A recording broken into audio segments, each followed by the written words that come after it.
안녕하세요. 논주모연구소 김상환 소장입니다. 요즘에 AI에 대해서 관심이 되게 많죠. 챗 GPT-4 같은 경우에는 터보 기능이 탑재되면서 마이 GPTS 라는 마이 챗봇 기능까지도 제공이 되고 있습니다. 그래서 최근 한 1, 2주 사이에 온라인에서 반응이 엄청나게 뜨겁습니다.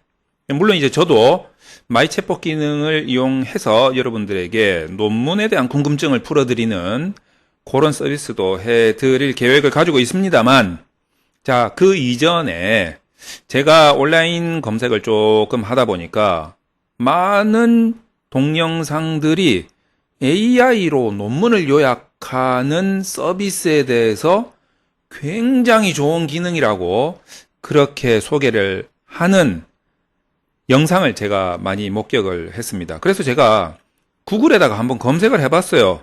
검색을 해봤더니 요런 이제 AI 논문 요약 요렇게 해서 검색을 해보니까 굉장히 많은 이런 검색 결과들이 뜨고 있습니다. 그러면서 막 영상들도 이렇게 많이 나오고 있고, 그래서 제가 많은 분들이 논문이 좀 어렵다 보니까 논문을 읽기는 귀찮고 힘들고 하니까 AI를 이용해서 논문을 요약하면 조금 더 편리하고 빨리 내가 이해할 수 있지 않을까, 이제 그런 생각에 이 AI로 논문 요약한다라는 주제에 대해서 관심을 가지고 계신 것 같아요. 그런데 말입니다. 논문에는 굳이 AI로 요약을 하지 않더라도 이미 요약이 되어 있지 않습니까? 여러분 다 아시잖아요. 초록 있잖아, 초록. 국문 요약, 앱스트랙 다 있지 않습니까? 아니, 그 연구자 자신이 그 연구에 대해서 누구보다 잘 알고 있지 않겠어요? 그런 연구자 본인이 가장 엑기스가 되는 부분을 이미 짤막하게 요약을 해줬단 말이에요. 그래서 학회 논문 같은 경우에는, 여러분 학회 논문에 보통 이제 우리 국내 학술지 같은 경우에는 한 15에서 20페이지, 많으면 한 25페이지 정도 되잖아요. 예, 학위 논문은 엄청 많지만, 그리고 국제 학술지 같은 경우에는 15페이지 넘어가는 것도 좀 드물죠. 그런데 그 학회지 논문의 초록 같은 경우를 보면요, 진짜 한 10줄 되나? 한 10줄에서 15줄 정도로 요약이 되어 있습니다. 그거 읽기 싫어가지고 AI로 논문 요약하는 그런 게으름뱅이가 어디 있겠어요. 뿐만 아니라 우리나라 이제 학위 논문 같은 경우에도 초록 같은 경우가 한 페이지, 길면 2페이지? 그 한 10분만 시간 들이면 그 한 100페이지 되는 학위 논문이 어떤 내용인지 알 수 있잖아요. 근데 그게 귀찮아가지고 AI로 논문 요약을 한다. AI로 논문 요약을 한다라고 적고 막 올리는 시간에 그냥 읽는 게 낫겠다.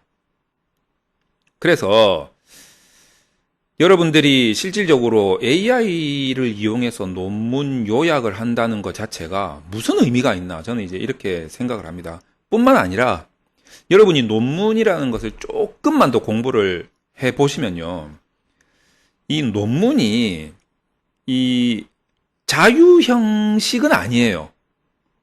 여러분 가만히 생각해 보면 대부분의 논문이 보면 이 챕터가 있지 않습니까? 챕터. 우리나라 말로는 장이죠, 장. 장 구조, 절 구조, 이런 카테고리 구조로 되어 있단 말이에요. 그리고 심지어는 그 안에 문단도 어떤 순서에 입각해서 작성이 되어지고, 심지어는 그 안에 문단 안에도 뭐 두괄식이니 미괄식이니 개조식이니 이런 형식적으로 갖추어져 있어요. 심지어는요, 여러분이 제출하시고자 하는 그 기관이라든지 학교에서 스타일이 있어요. 이 형식적인 거예요. 굉장히 구조적이고 형식적인 거예요.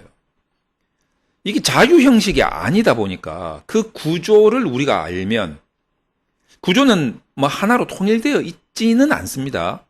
그런데 정말 자주 쓰이는 구조가 있고, 그리고 뭔가 그 기관만의 약간 특화된 스타일이 있긴 있지만,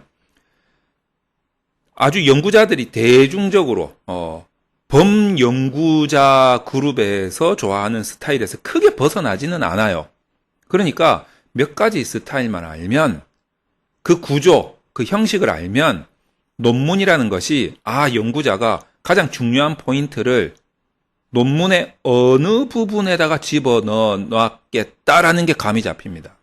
그러니까 여러분이 그 구조를 모르니까 자꾸 AI한테 의존하려고 하는 성향이 커질 수밖에 없다는 거예요. 그러니까 논문의 구조를 공부한다는 게 1년 걸린다, 5년 걸린다, 이것도 아니에요. 그냥 몇 시간 좀 집중해서 보면 되는 거예요. 논준모연구소 유튜브 채널 동영상 몇 개만 보면 구조를 알 수가 있다니까. 그 구조를 몰라가지고 AI한테 논문 요약을, 그것도 초록이 있는데도, 그래서 여러분들이 연구를 하시는 분들이라면 연구자잖아요. 일반인은 아니잖아. 일반 우리 그 독서하려고 논문 보는 사람들은 아니잖아요. 우린 연구자잖아. 그러니까 연구자로서의 기본적인 소양은 좀 가지고 연구를 하든가 논문을 읽든가 해야 될 거 아닙니까? 작성을 하든가. 뿐만 아니라 이제 연구를 한다라고 함은 뭔가를 검증하려고 하는 취지가 거의 99.9% 아니겠습니까? 그러면 검증을 하려면 검증할 수 있는 다양한 방법론을 공부를 해야지. 방법론도 모르고 무슨 논문을 쓴다고 그 덤비냐 이거예요.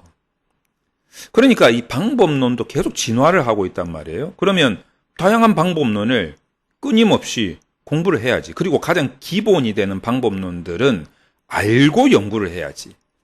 제가 이제 좀 답답한 게 어떤 거냐면, 이제 대학원에 입학을 할 때 많은 분들이 그냥 대학원 가면 어떻게 논문을 쓰는가 보다 그냥 막연하게 생각하고 들어가시는데, 학생들은 몰라서 그렇다고 치더라도 그 학생을 입학을 시키는 대학 당국에서는 그런 학생들을 이미 예상을 하고 뽑았을 거란 말이에요. 그러면 이 학생들이 나중에 논문을 쓰게 되는 시점에 발등에 불 떨어져서 쓰는 사람이 없도록 사전에 논문 구조에 대한 공부, 방법론에 대한 공부를 대학원 커리큘럼의 1학기 때부터 이 커리큘럼에 포함을 시켜가지고 굉장히 공부를 시켰어야 됩니다. 그런데 사실 대학원을 가보면 그냥 뭐라고 하죠? 자기 전공 과목에 대한 강의 위주로 많이 한다라는 거죠. 그런데 물론 이제 그 강의도 중요하죠. 자기 전공이 중요하지. 그럼 시간을 조금 더 늘려서라도 연구를 할 수 있는 역량을 키우는 그런 강좌를 개설을 해서 1학기 때부터 소양을 계속 쌓았어야 된다라는 거예요. 물론 이제 대학원생분들도 학교에서 그런 커리큘럼이 없으면 저희 논준모 대학원으로 오시라는 거지. 저희 논준모 연구소 유튜브 채널에 멤버십에 가입하시면 그런 영상들이 다 있으니까 스스로라도 학교에서 안 시켜주면 자기 자신이라도 그렇게 공부를 미리 했었어야지. 방법론이 얼마나 많은지 아십니까? 나도 다 모르는데 지금도 계속 공부하고 있는데 헷갈려 죽겠어요. 너무 많아가지고. 그런데도 계속 해야 되거든. 그렇게 방법론을 알고 논문 구조를 알면 AI한테 논문 요약시킬 필요가 뭐 있습니까? 소위 말해서 조금 심한 말로 하면 제목만 딱 봐도 알지. 제목에 대도방이 다 나와 있는데 대도방이 뭐냐고요? 대상 도구 방법 핵심 요소 아닙니까?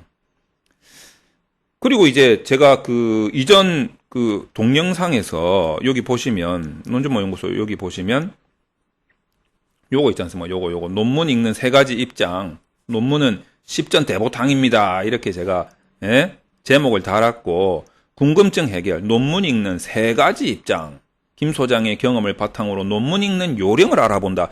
이 영상을 12일 전에 올렸네요. 있지 않습니까? 이거 한번 보세요. 여러분들이 꼭 한번 보시기 바랍니다. 왜냐하면 논문에서 정보를 얻는 입장은 한 3가지 정도가 있는데요. 이 영상을 한번 보시면 도움이 많이 되시겠지만, 첫 번째는 이제 선행연구 조사하려고 연구자 입장에서 논문을 읽게 되는 입장이 있죠. 이 사람들은 물론 이제 한 편 정성스럽게 오랜 시간을 투자해서 읽는 게 가장 좋습니다만, 사실 현실적으로 그러기가 좀 어렵잖아요. 그러니까 이제 가장 빠른 시간 안에 많은 선행 연구 조사를 해야 됩니다. 그러려면 효율적으로 할 수밖에 없어요. 그러다 보니까 빠른 시간 안에 대도방 그리고 결과가 어떻게 나왔는지를 추려야 돼. 그런 연구자의 마음을 알기 때문에 이미 논문을 작성한 연구자들이 초록을 적을 때 대도방하고 결과 위주로 적어준단 말이에요. 그러니까 선행연구 조사를 하는 후행연구자 입장에서는 초록이 굉장히 중요할 수밖에 없어요. 뿐만 아니라 논문의 구조와 방법론을 많이 알면 제목만 딱 봐도 그냥 다 감이 온다니까. 그리고 나서 이제 목차 보고 초록 보고 그래도 이해가 안 돼. 그럼 이제 서론의 연구 필요성이라든가 뭐 아니면 이제 3장을 주로 보죠. 3장. 연구 설계 쪽을 쫙 들어가 가지고 보는 거죠. 방법론을 좀 많이 알고 이러면. 그러면 그 논문이 대충 어떻게 돌아가는 건지는 금방 이해할 수 있습니다. 굳이 AI에서 논문 요약을 하지 않아도 된다라는 거죠. 그리고 두 번째 그 논문에서 정보를 얻는 입장이 그냥 공부하는 입장이 있어요. 그냥 공부하기 위해서. 그런 사람들은 방금 말씀드린 선행연구 조사를 하는 그 연구자 입장에서 조금 더 나아가지고 시간을 좀 더 확보를 해서 뭐 그 선행연구에서 어떤 공부하는 입장이니까 어떤 개념, 이론, 현황, 사례 같은 것들을 주로 이론적 배경에서 많이 보완 설명을 해주거든요. 그러니까 그런 보완 설명 같은 거를 읽으면 공부하는 데 좀 도움이 돼요. 그래서 이제 뭐 공부하는 입장에서는 그렇게 파악을 하면 되는 거고. 그 다음에 이제 마지막 입장이 심사하는 입장이죠. 그 심사하는 입장에서는 일단 왜 하는지, 어떻게 하는지 이게 중요하거든. 그러니까 왜 하는지는 뭐 보면 됩니까? 이 연구의 필요성을 봐야지. 그러니까 서론을 주구장창 읽는 거예요. 논리 구조를 봐야 되니까. 그리고 어떻게 하는지 이거는 설계를 봐야지. 그러니까 3장을 볼 수밖에 없는 거죠. 그리고 나서 이제 나머지 부분들 뭐 매뉴얼에 맞느냐 뭐 이런 거, 규격에 맞느냐 뭐 이런 것들을 보는 거죠. 그래서 여러분들이 AI로 논문을 요약시킨다라는 것이 사실상 뭐 그다지 연구를 하는 자의 태도에 비추어 봤을 때는 그게 필요하나 싶은 생각이 좀 든다라는 거예요. 그리고 이제 내친 김에 그 논문을 쓰는 사람들, 연구하는 연구자들의 입장에서 좀 봤을 때, 저도 그런 입장에서 AI가 처음 나왔을 때, 저도 이제 챗 GPT 처음 나왔을 때 아직 그 기억이 선선합니다. 야, 진짜 AI가 이제 논문을 다 쓰는구나. 제가 이렇게 생각했다니까요. 저도 순진해가지고. 그래가지고 제가 저쪽 이제 창문이 있는데, 우리 연구소에 창문이 있는데, 창문에서 이제 한 40분 정도 고민을 했었어요. 드디어 논문 컨설팅은 끝났구나. AI가 이제 다 대체하겠구나. 그 시절이 곧 오겠구나. 그래서 나는 그러면 뭘 해야지 하면서 이제 AI 강의를 할까 뭐 이런 식으로 생각을 했던 적이 있었죠. 하지만 시간이 지나면서 저도 조금 더 공부를 하고 사용을 해보고 하니까 이게 단점이 아주 자명하게 드러나고 있더라 이 말입니다. 그게 어떤 거냐면 첫 번째가 제일 중요한 건데 AI가 현실적으로 지금은 뭐 앞으로는 모르겠어요. 근데 지금 현재로 봐서는 데이터베이스 검색이 안 된다. 우리는 연구자 입장에서는 데이터베이스 검색을 주로 많이 해요. 그게 왜 그러냐면 선행연구 조사할 때 그 선행연구 그 뭡니까? PDF 파일이 어디에 있습니까? 데이터베이스에 있거든. 그 불러온단 말이에요. 불러오려면 검색을 해야 되잖아. 우리가 원하는 그런 주제에 해당하는 선행연구 논문을 불러와야 되잖아요. 그러면 검색을 해야 되고 데이터베이스에 접근을 해서 파일을 꺼내와서 그걸 읽어야 된다고. 그런데 현재 AI는 검색이 안 된다는 거죠. 그리고 그냥 웹페이지 상에 페이지에 그냥 이렇게 딱 달라붙어 있는 텍스트 그 위주로 해서 된다라는 거예요. 그러니까 우리가 굳이 그 PDF 파일에 있는 내용을 가지고 어떻게 해보려면 그 PDF 파일을 GTP4 이상급 되는 그런 AI에서 이 PDF 파일을 업로드 시켜서 지금 업로드가 되거든요. 그래서 그것을 기준으로 설명을 해달라. 이런 식으로 해야 되는데 그게 필요가 없다는 거예요. 그게 논문 요약이나 다름이 없잖아. 그게 필요가 없다는 거지. 왜? 이미 초록이 있고 논문 구조를 알고 방법론을 알아야 하면 연구자로서의 당연한 자세인데 그걸 알면 논문을 이해하는데 오히려 AI보다 더 빠를 수 있다라는 거예요. 그러니까 AI가 정리해 주는 거는 우리가 약간 의심의 눈초리로 또 보고 교정하고 편집하고 다시 이해해야 된다는 시간이 오히려 더 걸린다는 거예요. 그래서 그런 단점이 드러나더라 이거예요. 그러니까 AI는 결국 문장을 현재로서는 그렇다는 겁니다. 현재로서는 문장을 그냥 편집하는 정도? 예. 내가 도저히 문장력이 없어. 그런 사람들한테는 뭐 편집하는 정도? 그리고 내가 뭐 이제 외국에서 유학 오신 분들 있잖아요. 한글이 좀 딸려. 그런 분들 이제 잘 번역하는 그런 용도의 기능을 제공하는 게 현재로서는 한계가 아닐까 이렇게 생각을 합니다. 그리고 실제로 AI한테 의존을 많이 하니까 공부하는데 도움이 안 돼. AI한테 자꾸 의존을. 여러분 지금 스마트폰 나오면서 여러분 자기 뭐 허다못해 가족들이 가지고 있는 전화번호 외우는 사람이 있습니까? 나도 지금 우리 가족 전화번호를 잘 못 외워요. 왜냐면 맨날 그 스마트폰에서 자동으로 그냥 툭 누르면 바로 전화가 걸리기 때문에 옛날에는 다이얼 돌리고 했을 때 아날로그 시대 아닙니까? 저 같은 경우에는 다이얼 이렇게 돌릴 때는 항상 외우고 있었단 말이지. 딱딱 이렇게 번호 탁탁탁탁 누르고 했을 때는 그러니까 이게 실제로 AI가 자주 사용하게 되면 공부하는데 큰 도움이 안 돼요. 그리고 AI한테 맡기면 그거를 이 제대로 됐나 하면서 또 봐야 되잖아. 교정해야 되잖아. 그런데 시간이 오히려 더 걸리더라고. 그래서 제가 이 영상을 찍는 이유가 뭐냐면 며칠 전에도 이제 좀 있으면 겨울방학 아닙니까? 겨울방학을 기회로 삼아서 겨울방학 준비 대비 특강 요청이 요즘에 좀 많이 들어옵니다. 그런데 그 특강 내용 중에 AI를 이용해서 논문 쓰는 방법을 특강을 해달라라는 요청이 좀 들어와요. 제가 진짜 욕심이 많은 인간이라면 다 잡았을 거야. 예, 그 특강 요청 다 잡았을 거야. 근데 제가 솔직하게 말씀드렸어요. 그 특강을 하게 되면 이런 문제가 있을 거다.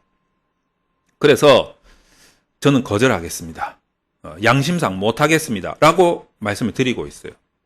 이게 연구자로서의 자세도 아니고 그리고 도리도 아닌 것 같아요. 그리고 AI한테 AI에 진짜 지금 현재로서는 편집 기능, 번역 기능 정도 이외에는 별 쓸모가 없다. 현재로 봐서는. 앞으로는 쓸모 있는 AI 기능이 이제 더 나오겠죠. 그런데 현재로 봐서는 그렇다. 라는 겁니다. 그래서 AI에 초반부터 너무 의존하는 거는 좋지는 않다. 근데 AI가 어떤 기능을 가지고 있고 우리가 실생활에 AI를 이용해서 얻을 수 있는 그런 것들은 논문 말고 별도로 여러분들이 활용해 보시는 거는 되게 좋을 것 같아요. 그는 시대를 우리가 따라가야 되니까. 그래서 AI를 뭐 경멸하자, 뭐 제거하자 이런 게 아닙니다. AI는 정말 중요한 기능에 우리 이제 생활에 그런 시대적 흐름은 우리가 따라가되 이 연구에 접목시키는 건 현재로 봐서는 제가 그래도 연구를 많이 하는 입장이니까 그래도 제 말이 뭐 틀린 것도 있겠지만 그래도 대부분은 좀 맞지 않을까라는 생각이 들어요. 제가 맨날 그것만 하는 사람이니까 제가 봤을 때는 AI가 현재로는 큰 도움은 안 된다. 그러나 계속 AI를 보고 있어요. 계속 공부를 하고 있고 저도 그런 면에서 여러분들이 제 말에 귀를 좀 기울여 주시면 좋지 않겠나 이런 생각도 듭니다. 심지어는 며칠 전에 제 그 대학에서 강의하고 있는데 후배가 전화 왔었어요. 형 이거 특강이 어떻게 하면 좋을까? 그래서 하지 마 이랬어요. 하지 말라고. 예. 지금 현재로 봐서는 말 잘못했다가는 학생들 중에서도 이제 빠릿빠릿한 이제 똘똘한 학생들이 있지 않을 거예요. 근데 저 같은 생각을 가진 학생이 있으면 와 교수님 강의 잘못했다 이렇게 말 들을 수도 있다. 잘못하면 이 현실을 직시하고 정말 중요한 부분에 대해서 정확하게 양심상 그렇게 강의를 할 필요가 있는데 현재로서는 별 할 내용이 없더라. 뭐 이렇게 제가 표현을 했습니다. 저도 이제 현재 노션 AI를 이용하고 있지만 그냥 편집하는 정도, 그 정도 기능으로만 그 정리하고, 그러니까 노션이라는 게 원래 그 정리하는 어떤 서비스였거든요. 거기 AI가 붙은 거거든. 그러니까 노션은 정리하는 데는 정말 좋아. 뭔가를 정리하고 뭐 이렇게 편집하고 이런 건 정말 좋아요. 그래서 거기에 이제 AI 기능이 붙어서 좀 좋다 했는데 AI도 요새는 아주 많이 써먹지는 않는 것 같아요. 그냥 정리하는 용도. 근데 이제 GPT-4의 터보 기능 딱 들어와가지고 거기에서 이제 마이 챗봇 기능이 들어왔는데 그거는 제가 이제 마이 챗봇이니까 제 챗봇을 만들어가지고 제가 논문 교육을 AI한테 엄청 시켜가지고 여러분들이 마치 저하고 대화하듯이 논문에 대한 컨설팅을 받을 수 있는 기능을 제공하면 좋지 않을까 생각 중인데 그것도 해봐야 알 것 같아요. 예. 제가 그냥 계속 그냥 장담했다가 나중에 뭐 잘 안 됩니다 이러는 것보다는 제가 준비해보고 테스트해보고 실패도 해보고 시행착오도 겪어보고 해가지고 정말 이거 괜찮네 하면 제가 소개를 시켜드리는 걸로. 그래서 지금 제가 계속 AI와 씨름하고 있다 이것만 알아주시면 좋겠습니다. 그래서 여러분 오늘 AI에 대해서 설명을 좀 드렸는데 여러분들이 현실적으로 잘 생각을 해서 이용해 보시는 게 좋겠다라는 말씀을 마지막으로 동영상을 끝내도록 하겠습니다.